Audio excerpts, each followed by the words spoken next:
Hey mga kaibigan, si Natasha ito. Ngayon, pag-uusapan natin si Indira Badia Fonseca, isang atletang Espanyola na binago ang takbo ng kanyang buhay. Sa tulong ng disiplina at determinasyon, iniwan niya ang dating gawi at sineryoso ang fitness, hanggang sa marating niya ang rurok ng bodybuilding. Noong Setyembre taong 2020, nanalo siya bilang kampiyon sa Dis Wellness category at naging profesional na atleta ng IDIV Pro League. Pero bago niya narating ito, nagsimula siya sa simpleng pag-ehersisyo ng 3 hanggang 4 na beses kada linggo. Kwento niya, inabot siya ng halos 4.5 taon para makuha ang katawan na meron siya ngayon. Kahit minsan nawawalan siya ng gana, hindi siya sumuko. Para kay Indira, mahalaga ang lakas ng isipan at ang pag-iwas sa mga sagabal. Pagkatapos niyang manganak, agad siyang bumalik sa training pagkakuha ng go signal ng doktor.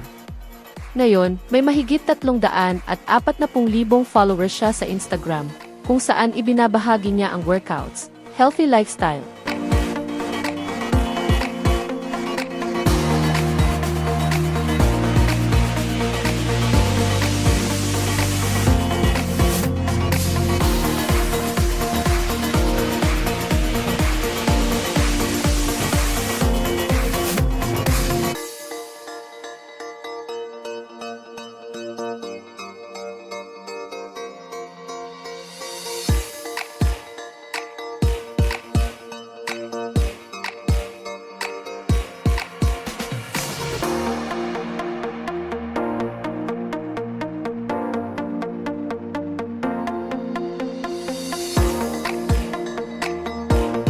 At pagiging modelo para sa mga fashion brands.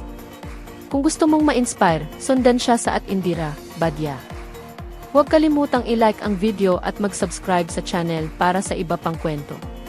Kita kits!